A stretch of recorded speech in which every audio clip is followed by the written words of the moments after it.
innumerable cases that are coming up where police are being seen to be handmaidens of their political bosses. Neeraj Kumar, do you agree with that? Delhi police, for example, particularly under pressure, for example, because this is the national capital. But across the country, police acting at the behest of their political bosses. See, Delhi police is a blessed police force because it is not under the state government. The local MLAs and the local deputy chief minister or chief minister, they do not pass any orders to the police. So to that extent, unlike other police forces, the Delhi police is insulated from the state political establishment. However, technically it is under the Ministry of Home Affairs. Now, I have served here as the head of the force. I have also served in other capacities. It is, I mean, people feel that the Ministry of Home Affairs is all the time observing the Delhi police and giving orders on a minute-to-minute basis. That doesn't happen. And okay, so you're saying that there is relative insulation for the police force in the national capital, but across the states, Vikram Singh in Uttar Pradesh, haven't chief ministers virtually used the police to settle political scores? Rajdi, for the first time during the show, I feel that there is a lot of merit in what you are saying.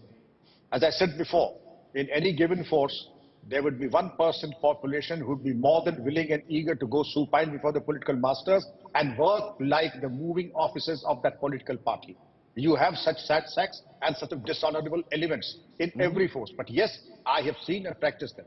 And all of us who have served, I doubt if Ajay Kumar Singh, Akhilesh, my illustrious batchmate, had to suffer this in Karnataka, but I'm sure all of us in North India, including M.N. Singh sir, would have faced this kind of a situation, receiving illegitimate orders. Now it is for us. Our most honorable Mr. Padma Shri Prakash Singh Sahab even had to quit his job as a DGP because he refused to toe the line of the politicians. He will not say it, let us, the entire... But he's an exception. He's an exception. He's an exception because, you know, M.N. Singh, the truth is, and we are seeing it in Mumbai, you know, the police is increasingly facing criticism that whoever comes to power, all they do is use the police force to settle their political scores. You want to lift up a journalist like Arnab Goswami early in the morning, you can do so because he was being critical of the government at the time. A new government comes in, they will then use the police force to settle their scores with so-called political rivals. It's happening all the time.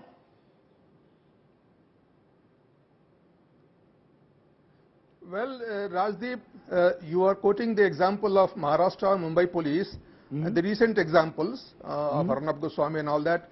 I would not shy away from admitting that yes, there was a pressure on the police indeed, and the actions which were taken by the police were wrong. There is no doubt about it at all. There was meddling at the political meddling in the police affairs. But to say that the politicians use the police to eliminate the political rivals is far from the truth. That is not correct. And I agree with everybody in the panel, particularly Prakash Singh ji, that no police top leader ever will accept. In my knowledge, nobody has accepted and gone to that extent. You know, fixing up in a case is a different thing, but Rajdeep, no, fixing them, you know, you can fix what? Sir, there are so many police officers today who are in the enforcement directorate in the CBI. In the CBI, they are being accused of... talking about the police, putting the entire blame on the police. Please also talk about the criminal justice system. Please also talk about the state of the society. Please also talk about the political meddling. Please also talk about the police reform. These are the crux of the issues which are responsible for the state of affairs that we are in. No police officer, the top leadership, ever would like the police force to be used like this. And I'm sure that no police officer has ever agreed. Yes, fixing up in some case. Now you talked about that somebody being picked up from Delhi or Bombay by the Assam police. It is done according to the law. And ultimately the man would be produced before the court of law and the court of law will decide.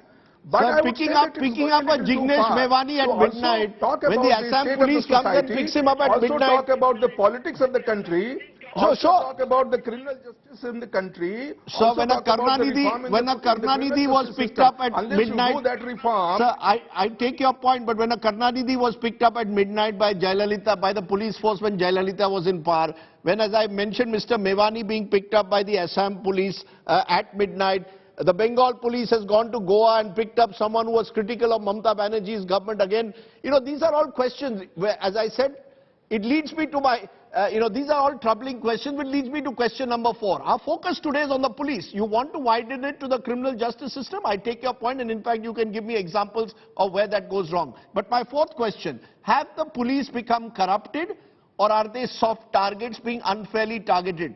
Mr. Ajay Kumar Singh, your view. Do you believe the police have become corrupted? You're in a state like Karnataka, going to the polls. Are the police totally corrupted today? We've had police commissioners, no less, today facing charges of corruption, especially in the transfer Raj and more, and worse. Vasuli Raj. No, the fact is that that we cannot say that now they have become corrupt. There was corruption in the police, and there was corruption in other departments, there was corruption. Therefore, to say that only police have been corrupted, that's not right. But there is corruption in police, fact. There's no doubt about it. But I would certainly like to come back. I have been mentioning about criminal justice system as one of the reasons of these illegal happenings. But I would like to mention 3 more reasons. One is, of course, the biggest, the worst culprit is political interference. Recently we heard somebody saying that ek akela sab pe bhari par raha hai. Actually, this political interference on one side and all other good intentions on the other side. But this political interference is taking... Second point is police leadership. Police leadership, I think they have to show much more guts, courage of conviction than we have seen in public domain so far. And third? And third is societal values. Police is part of society. Whatever values are there in the society, they are reflected here. They will be shared here. That's a fact. So how to insulate them? We want to create an island of excellence. It's a difficult task, and many people have to play a role in it if some improvement has to be made.